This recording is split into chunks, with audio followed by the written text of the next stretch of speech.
நடிகர் ராஜேஷின் நெஞ்சம் மறப்பதில்லை. ஷேக்ஸ்பியருடைய 37 நாடகங்களும், கம்பராமாயணம் 1050 வருஷம் ஆச்சு. கம்பராமாயணம் ஆயக்கலைகள் 64 கலைகளும் தனக்குள் வசீகரித்துக் கொண்டு பொது வாழ்க்கை அரசியலா இருக்கலாம், ஒரு சினிமா சம்பந்தப்பட்டதா இருக்கலாம்.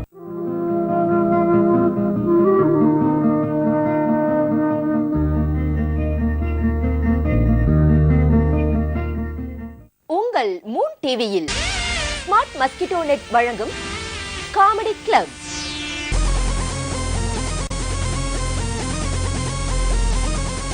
கிபி 1930 வாழ்ந்த ஆட்கள்.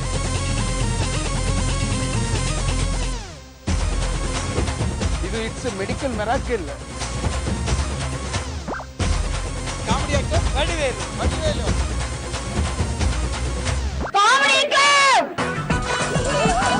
வயிறு குலுங்க சிரிக்க வைக்கும் கலக்கலான காமெடி நிகழ்ச்சி காமெடி கிளப்.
மாவட்ட செய்திகள் வழங்குவோர் மக்கள் நல்வாழ்விற்கான தமிழ்நாடு சுகாதார திட்டம்.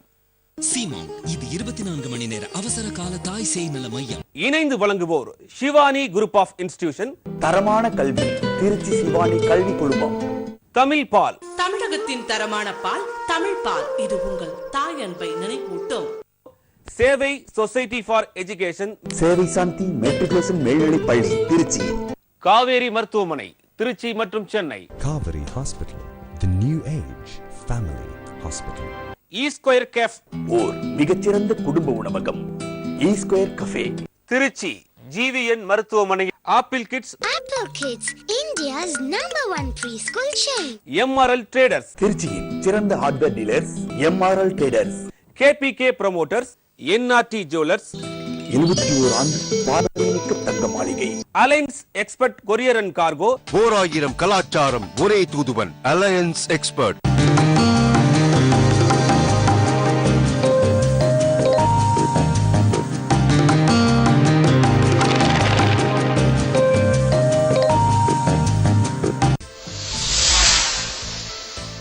உங்கள் மூன் டிவியில் உங்களுடைய விளம்பர தொடர்புக்கு the head marketing moon TV, இலக்கம் 132, Kodambakkam high road, Nungambakkam, Chennai 6,34,000.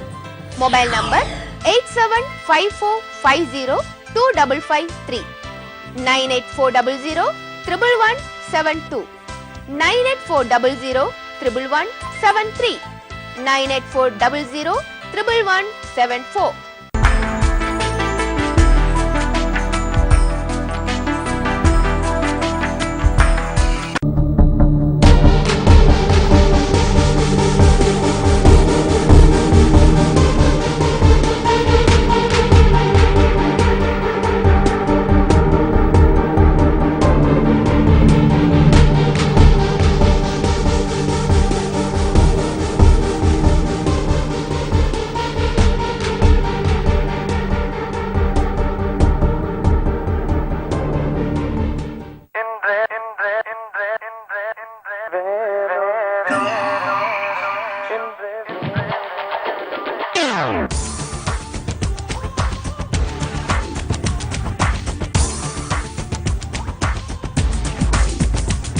Top up India இணைந்து வழங்குவோர் மக்கள் நல்வாழ்விற்கான தமிழ்நாடு சுகாதார திட்டம்.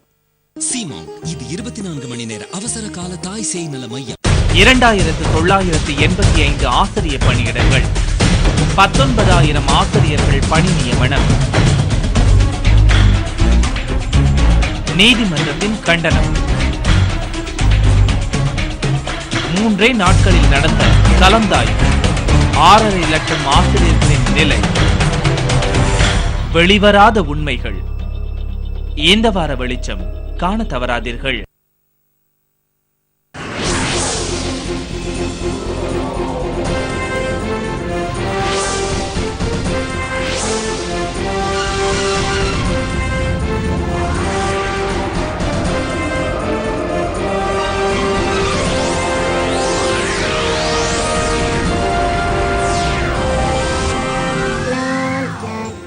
இது உங்கள் மூன் டிவி.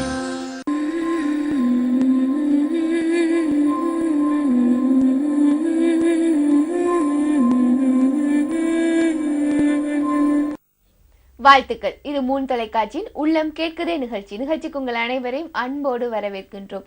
வாழ்க்கையில் அன்றாடம் நடக்கும் பிரச்சனைகளை எப்படி சமாளிக்கிறதுன்னு தெரியாமல் இருக்கும் நிறைய பேருக்கு இந்நிகழ்ச்சி உதவியாக அமையுங்கிறதுல எந்தவித சந்தேகமில்லை. அந்த விதத்துல இன்றைக்கு நம்ம எடுத்திருக்க தலைப்பு என்னன்னு பாத்தீங்கன்னா, பள்ளி பருவத்தில், அதாவது இளம் காதல்னு சொல்லுவாங்க இல்லையா, பள்ளி பருவத்தில் அறியாத வயது வரக்கூடிய காதல், இதனால் வரக்கூடிய பிரச்சனைகள், இந்த பிரச்சனையில தவித்து கொண்டிருப்பவர்களுக்கு மட்டும்தான் இந்த நிகழ்ச்சி. நிறைய பேருக்கு இந்த பிரச்சனை எப்படி கையாளுறதுன்னு தெரியல, இதுல இருந்து எப்படி விடுபடுறதுன்னு தெரியல. இதற்கான ஆலோசனையில இன்றும் வழங்க வந்திருப்பவர் யாருன்னு பாத்தீங்கன்னா, உளவியல் துறை ஆற்றாளர் திருமதி ராஜராஜேஸ்வரி அம்மா அவர்கள். வணக்கம்மா. வணக்கம் யாழினி. வணக்கம். இன்றைக்கு எடுத்திருக்க தலைப்பை பற்றி நீங்க என்ன நினைக்கிறீங்க? ரொம்ப அவசியமான தலைப்பு இது. ஏன்னா இன்னைக்கு பாத்தீங்கன்னா பல குடும்பங்கள்லயும் பல இளைஞர்களோட வாழ்க்கை இந்த காதல் அப்படிங்கறதுனால ரொம்ப பெரிய சிக்கல்ல உண்டாகுது. அதனால ரொம்ப அவசியமான ஒரு தலைப்பு தான். இப்ப பள்ளி பருவத்துல காதல்னு சொல்லி தலைப்படுத்துறோம். இதை எப்படி நம்ம கொண்டு போகலாம், எப்படி நம்ம அதை நினைச்சுக்கலாம்? பள்ளி பருவம்ங்கிறது ஸ்கூல் காலம், ஸ்கூலா இல்லைன்னா காலேஜ், அதுல வர்ற காதலா? இல்ல, பள்ளி பருவம் காதல் அப்படிங்கிறது ரொம்ப ஒரு முதிர்ச்சி இல்லாத ஒரு அட்ராக்ஷன் பேஸ்டு இதுதான். இப்போ அந்த காலத்துல என்ன பாத்தீங்கன்னா, அந்த அளவுக்கு அது ரெஸ்ட்ரிக்ஷன் அப்படிங்கிறது ரொம்ப இருந்தது.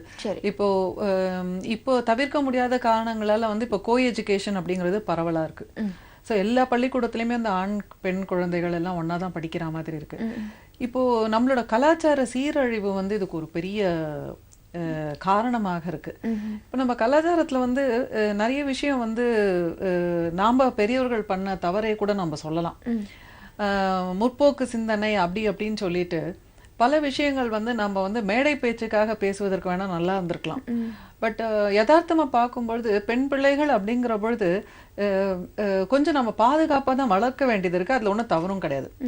ஆனா இப்போ எல்லாத்துக்குமே நம்ம ஒரு புது புது வார்த்தைகள்லாம் கண்டுபிடிச்சு ரொம்ப ஓவரா சிலதெல்லாம் பண்ணும் பொழுது கூட அதுவே பெண்களுக்கு அகைன்ஸ்டா கூட ஆயிட்டு. அதாவது இப்ப நான் என்ன சொல்றேன்னா, இப்போ சிந்தனை அப்படிங்கறது ஃப்ரீயா இருக்கலாம், சுயமா இருக்கலாம், கட்டுப்பாடு இல்லாம நீங்க என்ன வேணா சிந்திக்கலாம். ஆனா செயலாக்கம் அப்படின்னு வரும்போது அது ஒரு கட்டுப்பாட்டுக்குள்ள வந்துதான் ஆகணும், இல்லாட்டினா அதை செயல்படுத்த முடியாது.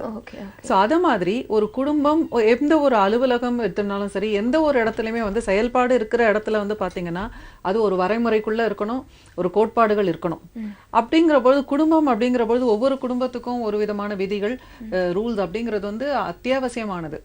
இப்போ குடும்பம் அப்படின்னு எடுத்துக்கும் போது பாத்தீங்கன்னா, இப்ப பொதுப்படையில ஆண் பெண் அப்படின்னு பாத்தீங்கன்னா, பெண்கள் சுபாவத்திலேயே இப்போ ஒரு வண்டியில போறாங்கன்னே வச்சுக்கோங்களேன், ஆண் பெண் இருவருக்குமே வண்டி ஓட்ட தெரிஞ்சா கூட ரெண்டு பேரும் போகும்போது ஒரு ஆண் வண்டி ஓட்டும் பொழுதுதான் ஒரு பெண் சுகமாக அதை அனுபவிக்கிறா, அதுதான் விரும்புறா, எவ்வளவு பெரிய பொசிஷன்ல இருந்தாலும். அதே மாதிரி ஒரு ஆண் எல்லாத்தையும் செஞ்சு கொடுக்கும் பொழுது அது அவளுக்கு இதமாக தான் இருக்கு. அப்படிங்கிற பொழுது அது ஒத்துக்கொள்ளப்பட்ட ஒரு தலைமை தான். ஆண் குடும்பத்துக்கு தலைமையா இருக்கலாம். இப்ப இதையெல்லாம் ஒரு புது வார்த்தைகள் கொடுத்து எல்லாத்துக்குமே ஆணாதிக்கம் அப்படிங்கிற இதுல கொண்டு கடைசியில என்ன ஆயிடுச்சு, ஒரு குழப்பம் ஆயிடுச்சு பெண்ணோட பெண்ணோட இதுல அதே மாதிரி உடை சுதந்திரம் எல்லா இதுல என்ன ஆச்சுன்னா அந்த சிறு வயதிலேருந்தே இந்த பெண்களுக்கு எக்ஸ்போஷர் தவறான கருத்துக்கள் அவங்க மனசுல பதியும் போது மனம் முதிர்வு இல்லாத நேரத்துல அவங்க வந்து எதை எடுத்தாலும் இது செஞ்சா என்ன தவறு இது, ஏன்னா அந்த ஒரு அடாலசன்ட் ஏஜ்ல வந்து எப்பவுமே வந்து ரூல்ஸை எதிர்க்கணும் அப்படிங்கிறது வந்து ரொம்ப இருக்கும் மனசுல, சாதாரணமாவே இருக்கும். ஸோ அந்த காலகட்டத்தில் ஒரு ஆணுக்கும் பெண்ணுக்கும் சிறு பிள்ளைகளுக்கு ரூல்ஸ்னாலே அலர்ஜி அப்படின்றது ஏற்கனவே இருக்கும்பொழுது இன்னும் வந்து அவங்க எல்லாத்துக்குமே எதிர்த்து பேசணுங்கிற இதுக்கு வந்துடுறாங்க. ஸோ அதனால தான் வந்து ஒரு எது நம்மளுக்கு சூட் ஆகும், எது நம்ம கலாச்சாரத்துக்கு ஏற்றுறது அதெல்லாம் புரியாம ஒரேடியா சுதந்திரன்ற பேர்ல பழக ஆரம்பிக்கும் போது அது அவங்களுக்கு எங்க வரைமுறை வைக்கணும்னு தெரியாம போகுது.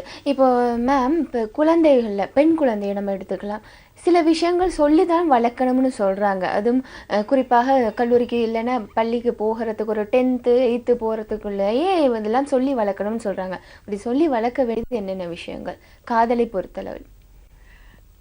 நிச்சயமாக இது வந்து ஒரு அருமையான ஒரு கேள்வி கேட்டிருக்கீங்க. இப்போ பெண்கள் வந்து நிறைய பேர் வந்து சொல்லுவாங்க, ஏன் அப்படி வந்து நம்ம புத்தி வளர்க்கணும், நம்ம வந்து சுதந்திரமா வளர்க்கணும். சுதந்திரமா வளர்க்கணும், அது நான் இல்லைன்னே சொல்லலை. ஆனா இப்போ நம்ம ஒரு பயிரை போடுறோம்னு வச்சுக்கோங்களேன், அந்த பயிருக்கே ஒரு பாதுகாப்பா ஒரு வேலி போடுறோம், வீடுனா பூட்டி வைக்கிறோம், தங்கம்னா பத்திரமா வைக்கிறோம். இப்ப இதெல்லாம் பொருள் அதனால செய்யறோம் அப்படின்னு நீங்க சொல்லலாம். ஆனா நீங்க நம்ம கவிதையிலையும் பாருங்க, கதையிலையும் பாருங்க, எல்லாத்துலயுமே பாருங்க, வந்து பெண்களை வர்ணித்து வந்து சொந்தம் கொண்டாடுற மாதிரி தான் ஆண்கள் வந்து பேசுறாங்க, பழகுறாங்க, நினைக்கிறாங்க.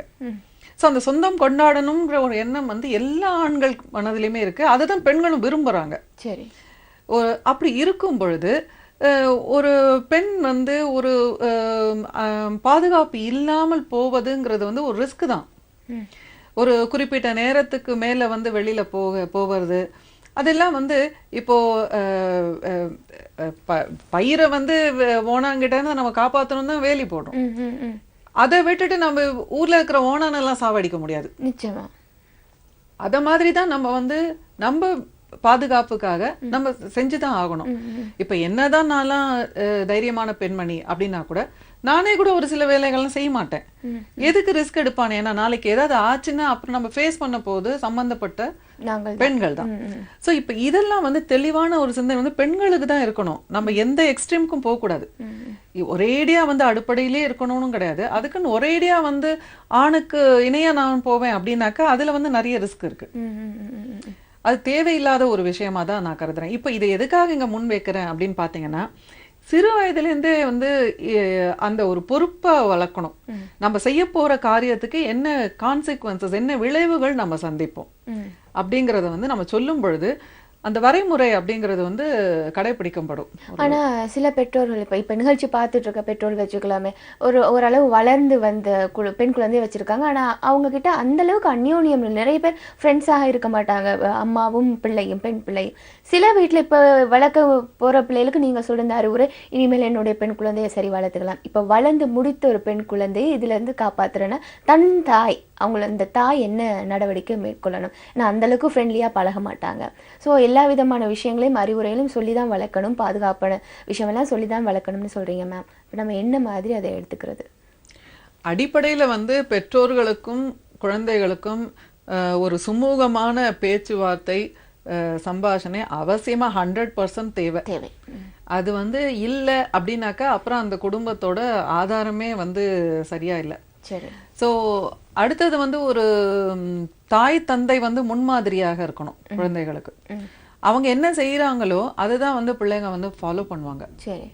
இப்போ நான் சொன்ன மாதிரி அந்த படிக்கிற பருவத்துல வந்து 7வது 8வது 9வது 10வது இந்த மாதிரியான பருவத்துல பிள்ளைகளுக்கு வந்து அந்த ஒரு பெற்றோர்களோட உறவு முறை வந்து நல்லா இருந்ததுன்னா அவங்களுக்கு நிச்சயமா வந்து இந்த காதல் அப்படிங்கறதுல போகணுன்ற ஒரு ஈர்ப்பு வராது. எந்த இடத்துல எல்லாம் வந்து அந்த குழந்தைகளுக்கு பாதுகாப்பு இல்லாம, வீட்டுல வந்து ஒரு அரவணைப்பு இல்லாம, பேச்சு துணைக்கு யாரும் இல்லாம, அவங்களுக்கு வந்து பல விதமான சைல்ட்ஹுட் ஹெசார்ட்ஸ் அப்படின்னு சொல்லக்கூடிய ஒரு ஹர்ட்ஸ் எல்லாம் நிறைய இருந்ததுன்னா, வயதுக்கு மீறிய ஒரு பொறுப்பு பாரம் அதெல்லாம் இருந்ததுன்னா, அப்ப அவங்களுக்கு மனசுல வந்து அந்த அடிக்கிறது, ரொம்ப உதைக்கிறது, இந்த மாதிரிலாம் பல துன்புறுத்தல்கள் இருந்ததுன்னா அப்போ அவங்க மனசு வந்து ஏங்க ஆரம்பிச்சிடும், எங்கேயாவது யாருக்கிட்டயாவது போய் சொல்லிக்கலாமா அப்படின்னு.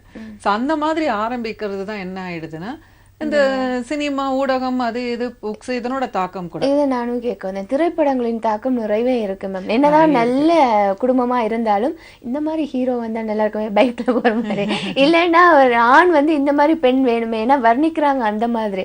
அப்போ அதோட தாக்கத்தினாலும் இப்படி நடக்கக்கூடும். அதை நம்ம எப்படி மேம் தவிர்த்துக்கிறது? இதையெல்லாம் நம்ம வந்து ஒண்ணுமே செய்ய முடியாது.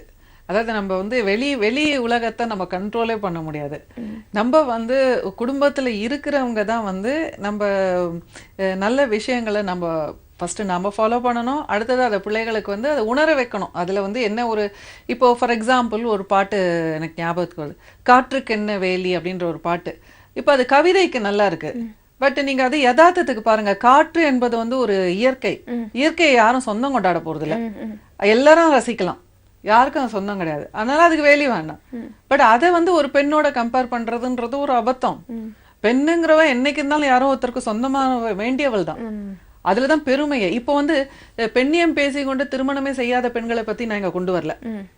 ஒரு குடும்ப அமைப்புக்குள்ள இருந்து ஒரு குழந்தை, குடும்பம், வேலைக்கு போறது, இந்த மாதிரி ஒரு மெஜாரிட்டியான ஒரு சராசரியான பெண்கள் நான் எடுத்துட்டு வரும்பொழுது சொந்த பந்தம் அதெல்லாம் இல்லாம இருந்தா கூட அவங்களுக்கு வாழ்க்கை ஒன்றும் அவ்வளவு சுவையா இல்லை. ஸோ அந்த மாதிரி வரும்பொழுது நாம வந்து இதெல்லாம் யதார்த்தத்தை புரிஞ்சுக்கணும், ப்ராக்டிக்கலா என்ன இருக்குங்கிறத நம்ம வந்து புரிஞ்சுக்கணும். ஸோ இப்போ இதெல்லாம் வந்து எப்போ வரும், சிறு வயதுலேருந்தே அவங்களுக்கு சிந்திக்க கற்றுக் கொடுக்கணும். இல்லாட்டினா என்ன ஆகும், எடுப்பார் கைப்புள்ள போல எதையோ யாரோ புதுசா சொன்னாங்கன்னா அதை உடனே அதுல இன்னும் பெரிய உண்மை இருக்கா மாதிரி, அப்போதான் நம்ம புரட்சிக்காரர்கள், அப்போதான் நம்ம புரட்சியான சிந்தனைக்காரர்கள், அந்த மாதிரி எல்லாம் வந்து இளைஞர்கள் திங்க் பண்ண ஆரம்பிச்சிடுறாங்க.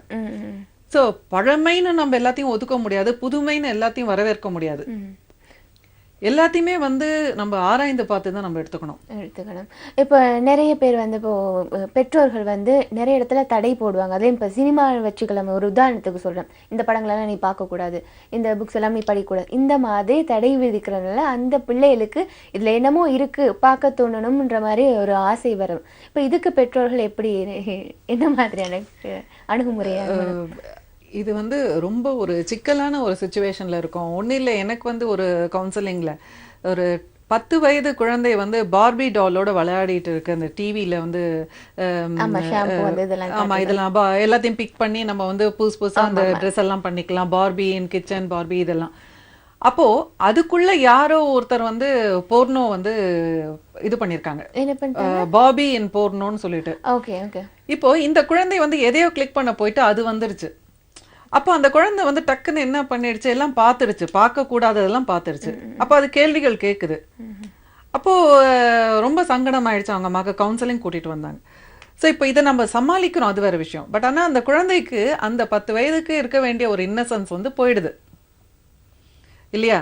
ஸோ இப்போ இந்த மாதிரி தான் வந்து நம்ம சமூகத்துல பல விஷயங்களுக்கு குழந்தைகள் வந்து இப்போ இந்த 10 வயதுல பார்க்க வேண்டியதெல்லாம் பார்த்த குழந்தை அதை வந்து அந்த பருவம் வரும்பொழுது அதுக்கு என்னென்னவோ தோணும், அதனோட தாக்கம் ரொம்ப இருக்கும்.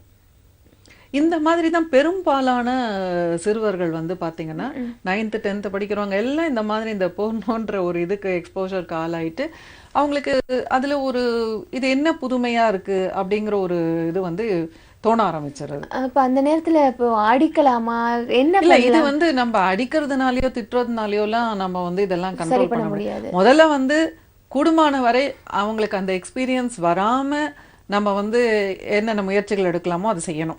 அது என்ன முயற்சி? அதாவது இப்போ பாத்தீங்கன்னா நம்ம சொல்லலாம், அதாவது தீயவை வந்து பார்க்காம இருக்கிறது நல்லது. அது வந்து பார்க்கறதுனால இப்போ எல்லாத்தையுமே வந்து நம்ம அனுபவத்துல தான் கத்துக்கணும்னு கிடையாது. சிலது வந்து இப்போ நெருப்புனா தொட்டா சுடும் அப்படின்னாக்கா அதை நம்ம ஏத்துக்கிறோம். அந்த மாதிரி அந்த பிள்ளைகளுக்கு ஒரு வயது வரும் பொழுது நம்ம சொல்லணும், எல்லாத்தையுமே நீங்க வந்து அனுபவத்துல கத்துக்க முடியாது, சில விஷயங்கள் நாங்க நல்லா சொல்றோம்ன்ற போது நீங்க அது ஏத்துக்கணும் அப்படின்னு. ஸோ அந்த ஒரு மதிப்பும் பெற்றோர்கள் மேல மதிப்பும் மரியாதையும் அன்பும் இருக்கிற குழந்தைகள் எதுக்கு எடுத்தாலும் கேள்வி கேட்க மாட்டாங்க. பர்சனாலிட்டிலே ப்ராப்ளம் இருக்கிற குழந்தைகள் தான் வந்து டிஃபைன் பிஹேவியர் அப்படின்னு சொல்லக்கூடியது, எதுக்கு எடுத்தாலும் எடுத்து பேசுறது. ஸோ இப்போ இந்த மாதிரி குழந்தைகள் தான் வந்து பிரச்சனைக்கே ஆளாவாங்க. இதை தவிர இந்த ஃபேஸ்புக் இதனால அதை பார்த்துட்டு கவர்ந்து நிறைய பேர் காதல் வயப்படுறாங்க, இதை பத்தி என்ன நினைக்கிறீங்க? பள்ளி பருவத்தில் இப்போ ஒரு பெரியது, நான் தோசை சாப்பிட்டேன், இங்கே போனேன், அங்கே மால் போனேன், இது எல்லாமே அப்டேட் அப்போ பண்ணிடுறாங்க. பள்ளி பருவத்து குழந்தைகளுக்கு சரியான ஒரு சிந்தனைக்கும் ஒரு வடிகாலும் ஒரு குடும்பத்தில் வந்து உறவுகளும் இருக்குமானால் இந்த ஃபேஸ்புக்கு, மீடியா, சினிமா இதெல்லாம் தேவையே இல்லாத போயிடும்.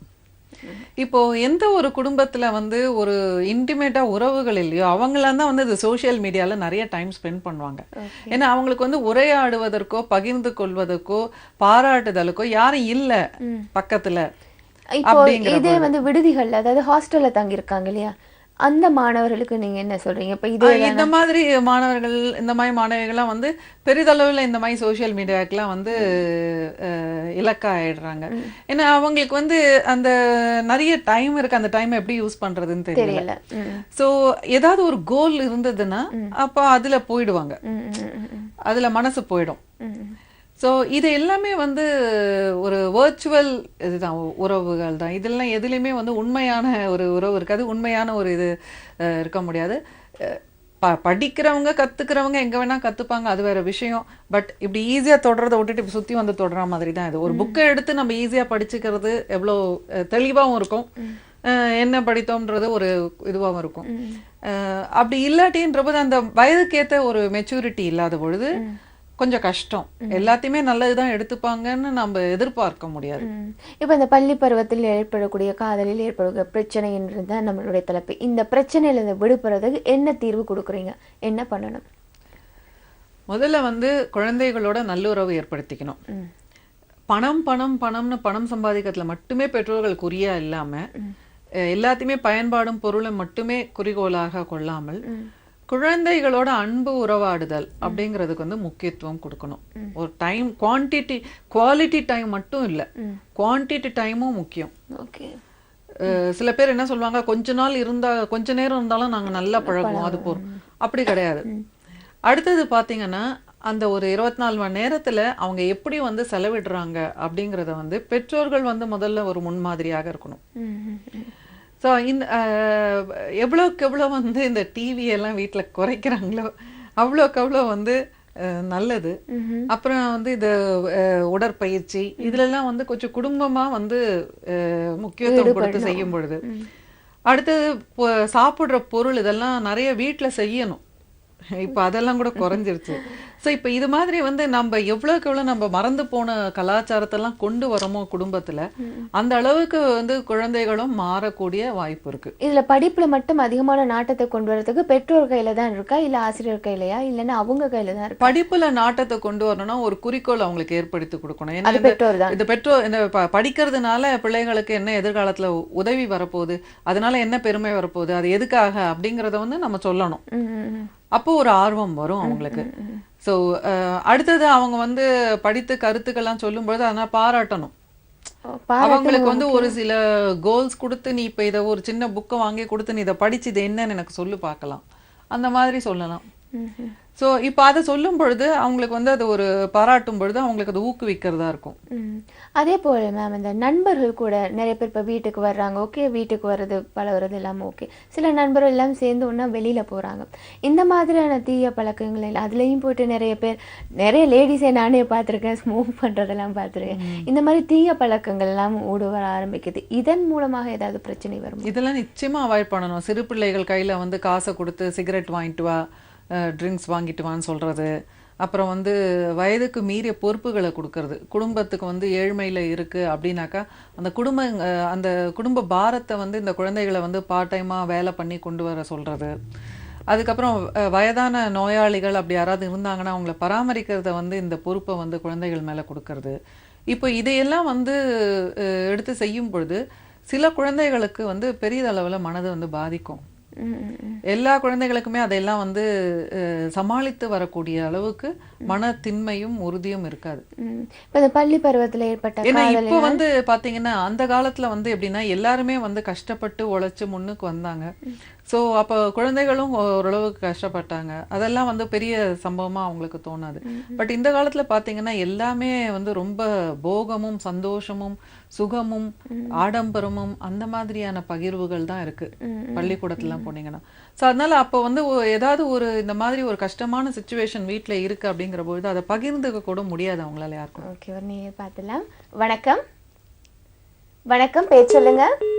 ஓகே, இந்த பள்ளி பருவத்தில் ஏற்பட்ட இந்த காதலினால் உளவியல் ரீதியாக என்ன மாதிரியான பிரச்சனைகள் வேற இருக்கு இல்லைன்னா வந்திருக்கும்? படிப்புல கவனம் போயிடும். ஓகே, உளவியல் ரீதியா? ஆமா. ஓகே, படிப்புல அவங்களால கவனம் செலுத்த முடியாது. அடுத்தது வந்து அவங்க வந்து தப்பானவர்கள் அப்படிங்கிற மாதிரி ஒரு முத்திரை வந்து பியர்ஸ்னால டீச்சர்ஸ்னால எல்லாம் குத்தப்படும் பொழுது அது வந்து அவங்கள மேலும் அவங்களோட நடத்தையை பாதிக்கிறது. அடுத்தது வந்து அந்த ஏஜ் இன்அப்ரோப்ரியேட்டா வந்து அவங்களுக்கு உணர்வுகள் அதை எப்படி வந்து எடுத்து செல்வது என்று தெரியாத பொழுது ரொம்ப ரிஸ்க் இருக்கு. நேத்து நான் சொன்ன மாதிரி அந்த சிறு வயதுல குழந்தைகள் வந்து பிரெக்னென்ட் ஆகிறது, இந்த மாதிரி உடலுறவு கொள்வது, இதெல்லாம் வந்து இப்போ கொஞ்சம் முன்னாடிலாம் இதெல்லாம் வெளியில தெரியாம இருந்தது. ஆனா இப்பெல்லாம் பாத்தீங்கன்னாக்கா 9th 10th குழந்தைகள் அபார்ஷன் அப்படிங்கிறது வந்து நிறைய பேர் வராங்க. ரொம்ப சங்கடமா இருக்கு அதெல்லாம். ஸோ இப்போ இதெல்லாம் வந்து தவிர்க்கிறதுக்கு நம்ம நிச்சயமாக நம்ம எல்லாருக்கும் பொறுப்பு இருக்கு.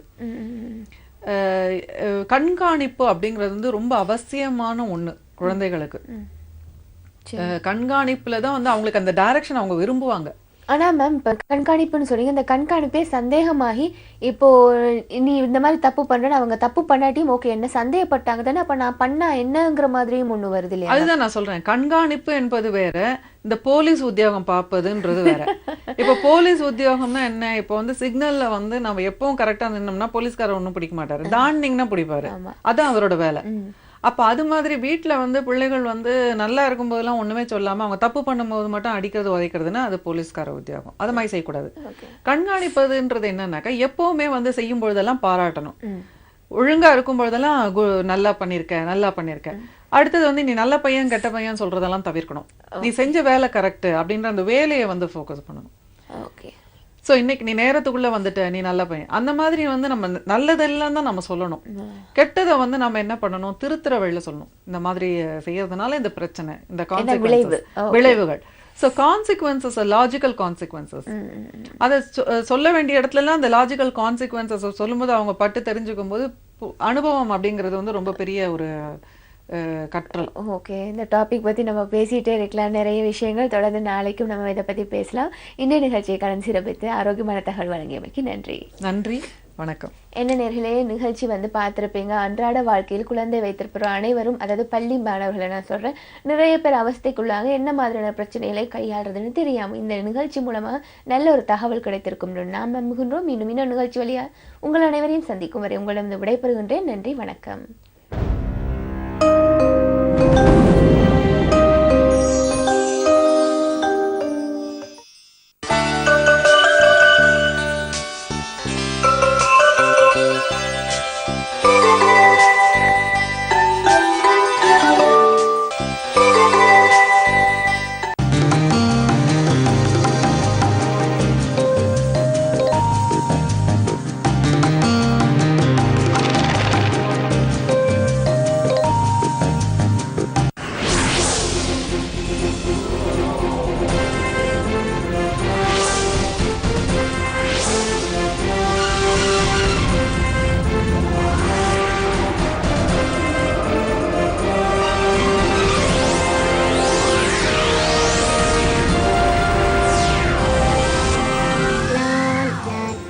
இது உங்கள் மூன் டிவி.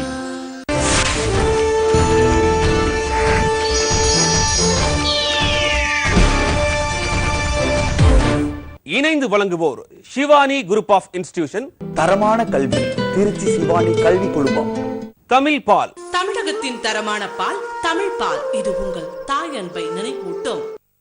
சேவை சொசைட்டி ஃபார் எஜுகேஷன், சேவை சாந்தி மெட்ரிகுலேஷன் மேல்நிலை பள்ளி திருச்சி, காவேரி மருத்துவமனை Trichy, Kaveri Hospital, the new age family hospital.